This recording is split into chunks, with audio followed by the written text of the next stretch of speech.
कुछ चीज़ें बदल गई, इतनी बदल गई कि उनका डंका बजेगा। अब मैं बात कर रहा हूँ महिंद्रा की। हाँ, उसने सेल्स में बड़ी ज़बरदस्त उछाल मारी है, ऐसी उछाल मारी है जिससे टाटा को अब डर लगना चाहिए। मगर हुआ क्या है, क्या होंडा पटरी पर वापस आ गई है? सब समझते हैं इसी वीडियो के साथ। मैं हूं आपका होस्ट अमित और आप देख रहे हैं आस्क कार गुरु। सेल्स रिपोर्ट्स आईना होती हैं आने वाले वक्त का। हाँ, यह सच बात है और बिल्कुल ऐसा ही हुआ है। टॉप 14 में 14th नंबर पर है जीप। 507 यूनिट बेचे हैं उन्होंने अक्टूबर मंथ में, जबकि पिछले साल बेचे थे 1136, यानी 55% लुढ़क गए हैं। 13 पोजीशन सिट्राइन 630 यूनिट, 47% सेल गिरी है इनकी भी, जबकि इनकी एक कार बढ़ गई है, यानी सिट्राइन जीप का स्लैंटिस ग्रुप घाटे में जाएगा अगर इन्होंने अपने में कोई बड़े बदलाव नहीं लाए तो। मार्केटिंग पॉलिसी बदलनी जरूरी है, थोड़ा लोगों के दिलों में उतरना जरूरी है, हालांकि प्रोडक्ट में कमियां नहीं है। 12th पोजीशन पे निसान 2573 यूनिट, इनकी भी सेल 16% गिरी है। 11th पोजीशन पे रेनो 3861, इनकी सेल 50% गिरी है। अब बढ़ते हैं 10th पोजीशन पे फॉक्सवैगन 4089 यूनिट, 16% सेल बढ़ी है, यानी 5 स्टार क्रैश टेस्ट रेटिंग का असर धीरे धीरे दिखता है दोनों ही ब्रांड्स पर। स्कोडा के साथ भी ऐसा ही हुआ है। वह है 9th पोजीशन पर 4566 यूनिट उन्होंने बेचे हैं और 35% की ग्रोथ मिली है, यानी डबल फॉक्सवैगन से। 8th पोजीशन पर है MG मोटर्स 5108 यूनिट, 17% की ग्रोथ मिली है इनको भी।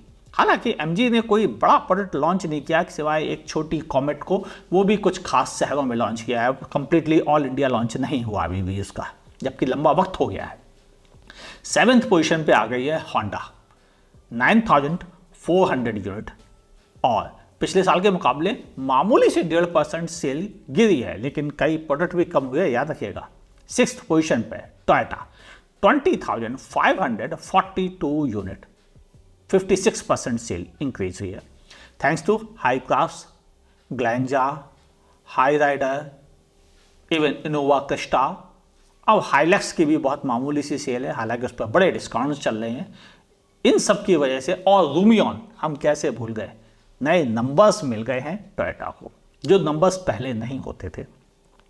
5th पोजीशन पे किया मोटर्स 24,351 यूनिट, मामूली सी सेल इनकी 4% बढ़ी है। 4th पोजीशन पे आ गई है महिंद्रा 43,708 यूनिट, 36% सेल इंक्रीज हुई है। महिंद्रा की सेल 36% इंक्रीज हुई है, लेकिन टाटा का क्या हाल है, चलिए। 48,343 यूनिट, पिछले साल के मुकाबले 7% की सेल बढ़ी है। एक तरफ 36% और एक तरफ 7%, यानी कभी भी ओवरटेक हो सकता है। टाटा तीसरे से चौथे पे जा सकती है, दूसरे के जाने की बातें हो रही थी, यानी महिंद्रा इस समय फाइट बैक कर रहा है और टाटा को अभी वक्त लगेगा कुछ नए और प्रोडक्ट के साथ। 2nd पोजीशन Hyundai 55,128 यूनिट और 15% सेल इनकी इंक्रीज हो गई है, समझे। टाटा की 7%, इनकी 15% इंक्रीज हुई है। 1st नंबर पर मारुति सुजुकी 1,68,047 यूनिट, इनकी सेल इंक्रीज हुई है 20%। कोई नया प्रोडक्ट नहीं, कुछ भी नहीं, लेकिन सेल 20% इंक्रीज हुई है। और ओवरऑल मैं कहूं तो मेरी नज़र में महिंद्रा बहुत अच्छा काम कर रही है। टोयोटा भले वो मारुति से प्रोडक्ट लेके बेच रही, लेकिन सेल्स में बढ़ोतरी हो रही, यानी उनका मोराल हाई रहेगा। दूसरा जो सबसे अच्छा परफॉर्म करने वालों में है, उनमें थोड़ा सा स्कोडा भी अच्छा कर रहा है और मेरे हिसाब से सबका योगदान अच्छा है। सेल ऑलमोस्ट सभी ब्रांड्स की बढ़ी हैं, गिने चुने 4 को छोड़ दे, रेनो, निसान, सिट्रोएन, जीप, इनकी सेल एक्चुअल में घटी है। और अब बढ़ते हैं वो कारों के नाम जो धमाल मचा रहे हैं, क्योंकि धमाल तो सब मचा रहे हैं, मगर किसने ज़्यादा और किसने कम मचाया। Mahindra Thar 5593 unit 25th number पर मौजूद है। 53% डिलीवरीज बढ़ी है, सेल बढ़ी है। ये जो फिगर्स हैं ये डिलीवरीज की हैं जो कि डीलर्स को दी जाती हैं, मतलब कंपनी से बिल होने के बाद का रिकॉर्ड है। ये डीलर के पास पहुंची, डीलर से कस्टमर को जाती है। आजकल डीलर्स के पास ज़्यादा स्टॉक बचता नहीं है। क्लियर। 24th नंबर पर अल्ट्रोज 5984 यूनिट। 23rd नंबर पर है सोनेट 6493 यूनिट, इसकी सेल गिरी है। 22nd नंबर पर है ग्रेन डाइटन 6553 यूनिट, इसकी भी सेल गिरी है। और 21 नंबर पर है i20 7212 यूनिट और इसकी भी सेल मामूली सी गिरी है।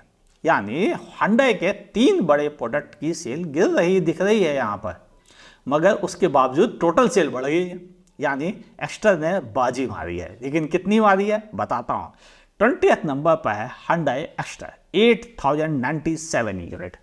मेरा जो आंकड़ा था, मैंने कहा था लॉन्च के समय कि 6500 से लेकर 10,000 यूनिट के बीच में ही रहेगी सेल, और ये वही जा रहा है, कोई बदलाव नहीं। 19th पोजीशन पे इनोवा क्रिस्टा 8183 यूनिट, इसमें इनोवा हाई क्रॉस और क्रिस्टा दोनों शामिल है, प्लीज ध्यान रखिएगा इस बात को। 18th पोजीशन पे है XUV 700 9297 यूनिट और 60% सेल बढ़ी है। Great job Mahindra. ये होते हैं ट्रम्प कार्ड। कोई कार रियली जब अच्छा परफॉर्म करती तो अच्छा लगता है, लेकिन हमें पता चल जाता है कि ये परफॉर्म करेगी। इसीलिए आपको याद हो 2022 आईवा कार ऑफ द ईयर का अवार्ड XUV 700 को दिया था। अब पता चल गया ना क्यों इतनी सेल आ रही है इसकी। 17th पोजीशन बोलेरो 9647 यूनिट, इसमें बोलेरो नियो भी शामिल है। 16th position Grand Vitara 10834 unit, 35% sale increase हो गई है, 10,000 मार्क्स पार कर लिया। Great job.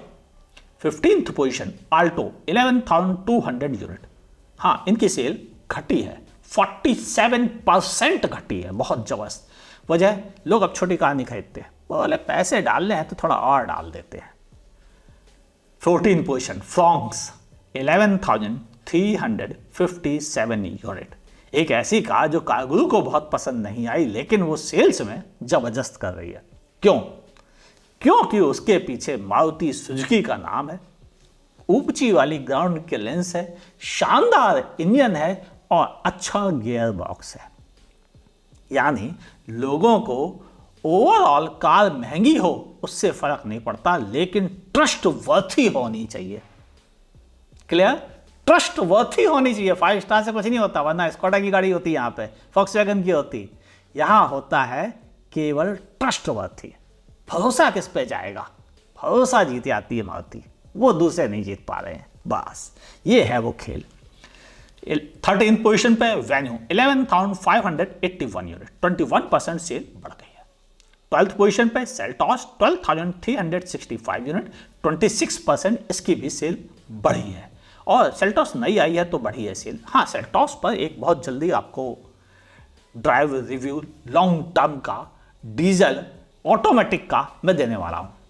अभी मैंने काफ़ी चला लिया है तो आपके साथ शेयर करूँगा बहुत जल्दी।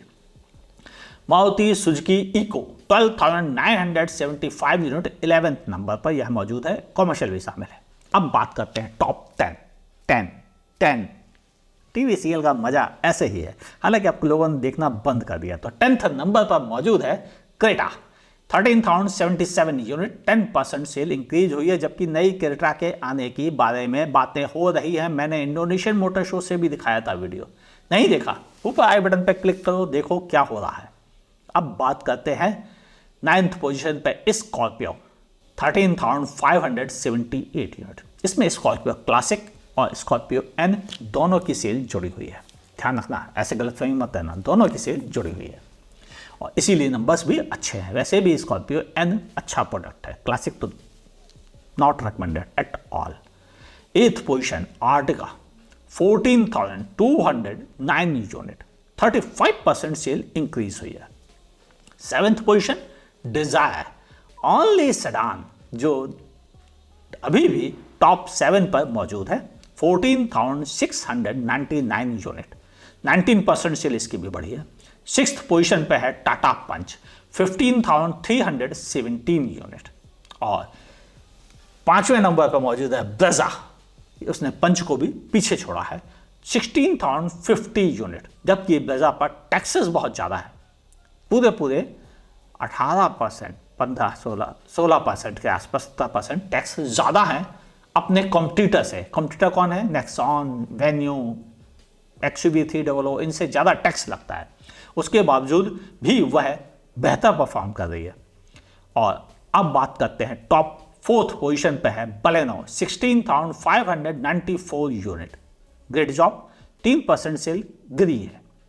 3rd पोजीशन पे नेक्सॉन 16,887 यूनिट, 23% सेल बढ़ी है, लेकिन नई कार आई है, फीचर्स भी बहुत अच्छे हो गए हैं, 6 एयरबैग स्टैंडर्ड हो गया है, सेफ्टी में बहुत बेहतरीन हो गई है। हालांकि क्रैश टेस्ट रेटिंग उसकी पहले भी अच्छी थी, तो उसमें तो कोई डाउट नहीं था, लेकिन अब एक्चुअल सेफ्टी भी बेहतरीन हो गई है। और ये बातें लोगों को समझ में आती हैं, तभी है कि नेक्सॉन बढ़ रहा है, छा रहा है, टाटा के लिए बैकबोन है। और 2nd पोजीशन पर है शिफ्ट 20,598 यूनिट। हालांकि नई शिफ्ट जो कि कॉन्सेप्ट अभी हाल में जापान मोबिलिटी शो में दिखाया गया था, मैं जल्दी उस पर वीडियो दूंगा कि वहाँ जो इंजन के बारे में बातें हो रही हैं वो तो नहीं आ रहा, फिर आ क्या रहा वो बताऊंगा। वहाँ जो गियर बॉक्स की बातें हो रही हैं वो तो नहीं आ रहा, यहाँ आ क्या रहा है वो बताऊंगा। वहाँ जो फीचर्स के बारे में बातें हुई थी वो नहीं आ रही हैं, लेकिन आ क्या रहा है वो बताऊंगा उस वीडियो में, तो तैयार हो जाओ सच जानने के लिए। 1st पोजीशन पे वैगन आर, ये क्या हो गया? 22,080 यूनिट बेच दिए। माय गॉड, हो क्या रहा है इंडिया को? और 23-24% की सेल बढ़ गई है।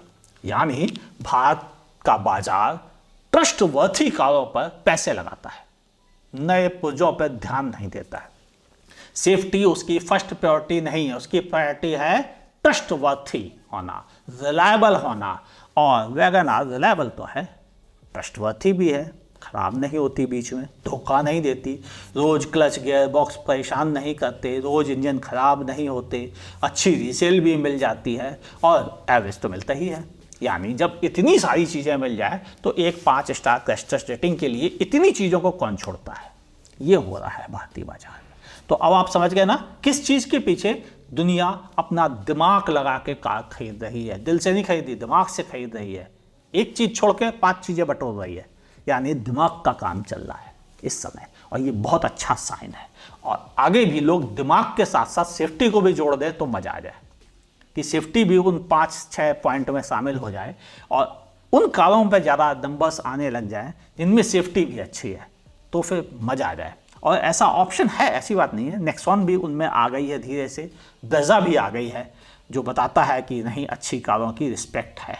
क्रेटा भी उनमें से शामिल है कि सब कुछ ठीक ठीक है, ना बहुत अच्छा ना बहुत बुरा। ग्रैंड विटारा भी अच्छा परफॉर्म कर रही है।